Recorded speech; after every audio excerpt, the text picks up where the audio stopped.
మన దేవుడు ఎంత గొప్పవాడంటే తన యందు నమ్మిక ఉంచు వారిని, ఆయనను ఆశ్రయించు వారికి ఏ మేలు కూడా కొదువు చేయక ఆశీర్వదించేంత గొప్ప దేవుడు.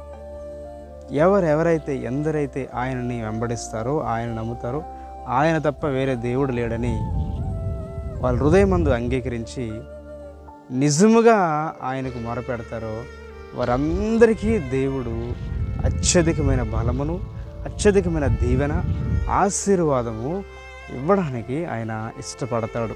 కొంతమంది ఆయన నమ్మినట్టుగా ఉంటారు కానీ ఆయనని పూర్తిగా విశ్వసించరు. కొంతమంది వేషధారణ కలిగి ఉంటారు.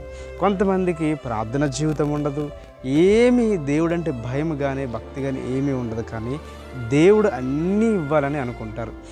చూడండి, మనకు దేవుడంటే భయం లేకుండా, దేవుడంటే భక్తి లేకుండా, సృష్టికర్త అంటే ఎంతో కూడా రెస్పెక్ట్ లేకుండా మనం మన జీవితాన్ని గడుపుతుంటే, మన బ్రతుకుని కొనసాగిస్తుంటే, సృష్టించిన వాడు, జీవం ఇచ్చిన వాడు, మనకు ప్రాణం ఇచ్చిన వాడికి ఎంత కోపం ఉంటుందో, ఎంత మనల్ని అసహించుకుంటారో, మన నుంచి ఆయన ఎంత దూరంగా వెళ్ళిపోతాడో ఒకసారి ఆలోచించండి.